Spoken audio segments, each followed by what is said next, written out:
The Las Vegas Raiders are currently at a pivotal point in the 2024 NFL season. With a record of 2-2, they're a team that's still figuring out their identity. Recently, they went through a major news cycle when their head coach, Antonio Pierce, publicly called out some players after a tough loss to the Carolina Panthers. One of the players singled out was Jack Jones.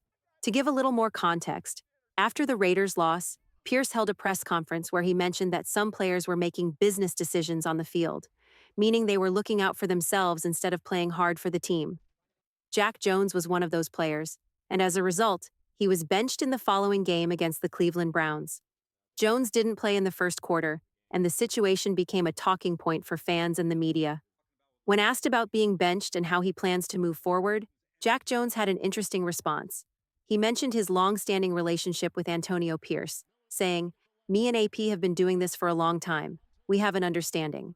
That response is a big reason why I'm such a fan of Jack Jones. You see, there are players who react negatively when they're called out by their coach. They might complain, request a trade, or just shut down. But Jack Jones is different. He acknowledged his mistakes, accepted the criticism, and got ready to come back stronger. That's the kind of mentality you want in a player, someone who doesn't shy away from the challenge but embraces it. There's also been talk that Jones wasn't giving full effort against the Panthers. However, I don't think that's why Pierce benched him. Jack Jones has always struggled with tackling. It's been a known weakness in his game. If you watch the tape, you'll see he's missed tackles before. So, it's more likely that his benching was about addressing his tackling issues rather than a lack of effort. In any case, how Jack Jones responds moving forward will be crucial for both him and the team. He's shown he can take criticism and come back stronger, and I'm looking forward to seeing how he performs in the weeks ahead. I don't believe Jack Jones wasn't trying. It's more that he struggled to make those crucial tackles when needed. He's shown effort in plenty of plays before. He's chased players down and given it his all.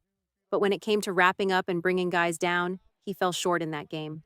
What I love, though, is how he handled the criticism. He and Antonio Pierce have that kind of relationship where they understand each other, and Jones knows what's expected of him. Aside from Jack Jones, I want to highlight a couple of other guys in the defensive backroom who aren't getting enough attention. Nate Hobbs is solid as a slot corner. Now, being a slot corner is very different from being an outside corner like Jalen Bennett. Even though both positions fall under the label of cornerback, they have unique responsibilities. The challenges faced on the inside are not the same as those on the boundary. Hobbs has been doing an outstanding job in his role, but it's Jalen Bennett who's really been making a mark for the Raiders this season. Right now, Bennett ranks as the fourth best cornerback in the league when it comes to reception percentage allowed. This stat doesn't include players with minimal snaps, only those with over 150 snaps, and Bennett is right up there. He's been targeted 15 times, similar to other top corners, but he hasn't given up a single touchdown. That's impressive for such a young player. He's also broken up a lot of passes, showing his ability to be a disruptive force on the field. If you watch the tape or catch any of the games, you can see Bennett is looking great out there. What's exciting is that Bennett is only in his second year, while Jack Jones is in his third. Both are still really young and developing. We often expect players to be stars right out of the gate, but sometimes it takes a bit longer for them to reach their potential. I'm looking forward to watching both of these guys grow and get better with each game. In other news, there's been talk about Max Crosby potentially playing in the next game for the Raiders. It's not set in stone, but he did practice with the team, although he was listed as limited on the injury report. Still, from what I've seen in practice footage, Crosby seems to be moving comfortably, which is a positive sign. Let's hope he's able to suit up and make an impact on the field. Max Crosby looks good to me. There's no sign of limping, and nothing indicates that he won't be ready to play against the Denver Broncos. This is huge news for the Raiders. While our defensive ends stepped up last week, with Tyreek Wilson, Charles Snowden, and A.R. Robinson all playing well, having Crosby back will make a big difference. It's important to note that the Broncos' offensive tackles aren't the same as the Browns' backup tackles. The Broncos will be playing with their starters, making it a tougher challenge for our backup defensive ends. That's why having Crosby on the field is so crucial. His presence alone gives the defense a better chance of success. Hopefully, guys like Christian Wilkins and Adam Butler will continue performing at a high level, as they've done throughout the season. The matchup against the Broncos is a big one, especially with all the injuries the Raiders are dealing with. Some of the absences may not have a major impact, but others do, like Thayer Munford and Michael Mayer. Losing Munford is significant because, despite DJ Glaze and Brock Parham stepping up, having an experienced player like Munford in the lineup adds depth and stability. We haven't yet faced a team with a truly elite set of defensive ends, but it's coming soon. DJ Glaze has done a decent job, but he's still developing. He needs more experience, and sometimes that means learning from tough situations. But if the Raiders want to win games now, Munford's experience makes him a better option. Last week, the Raiders used a sixth offensive lineman on several plays, around 7 or 8 snaps. They might continue using this strategy going forward, so having Munford available would be beneficial. Michael Mayer's absence is also a big loss for the Raiders. He's out due to personal reasons, and it's unclear what's going on with him. It's hard to tell if he wants a trade or if there's something else behind it. Let's hope the Raiders can manage these injuries and be ready for a strong showing against the Broncos. I find it hard to believe that Michael Mayer wants to be traded. If he did, the Raiders would have likely moved him within a couple of days. Mayer is a valuable player, and plenty of teams would jump at the chance to add someone of his caliber. Even if he was only a second-round pick, the Raiders could still get a decent return, probably a third or fourth-round pick. So, I don't think a trade request is the issue here. Another player to keep an eye on is Jalen Parm, who's listed as questionable for the upcoming game. He was limited in practice, but hopefully, he'll be ready to play. When Parham is on the field, the Raiders' offensive line is at its best.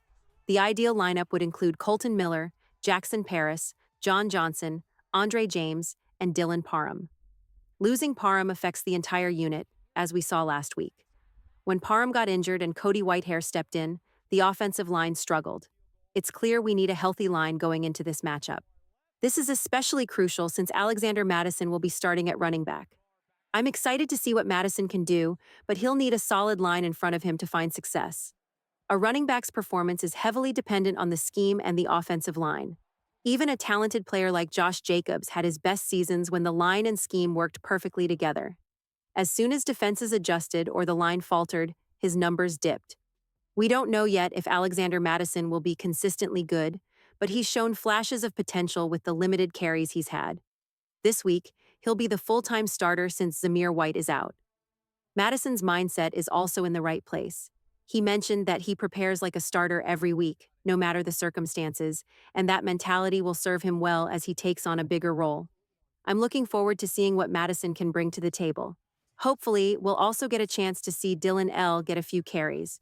He has some upside but hasn't had many opportunities yet, mainly contributing on special teams. This game will be a great chance for these players to prove themselves, and I'm excited to see how it plays out. I'd love to see Alexander Madison get more opportunities to run the ball. One thing to consider if Madison struggles as a full-time back is how much the scheme matters. I believe this current scheme is better suited for him than some of the previous ones, so I'm excited to see how things unfold. Now let's wrap up this video by talking about an interesting NFL survey that just came out. The Athletic conducted an anonymous survey, and one part of it really caught my attention: the question about who the most annoying player in the NFL is. It asked people to name the player they find the most annoying, whether it's due to trash talking or just their overall attitude on the field. Max Crosby and Christian Wilkins both ranked in the top 6, which I thought was interesting. It's no surprise that trash talking plays a role in this ranking. Last year, the survey specifically used the term trash talk, but this year they changed it to most annoying. Not sure why they made the change, but it still reflects a similar idea. The thing is, being called annoying isn't necessarily a bad thing for players like Crosby and Wilkins. These guys aren't just average players, they're top-tier talents. Christian Wilkins, for instance, doesn't just dominate opponents. He'll also let them know when he's doing it.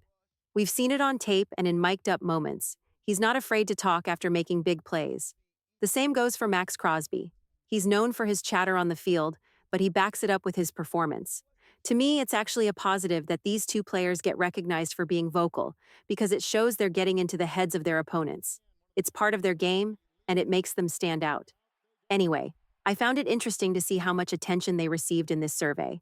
Let me know what you guys think in the comments. If you enjoyed this video, don't forget to subscribe, and I'll catch you in the next one.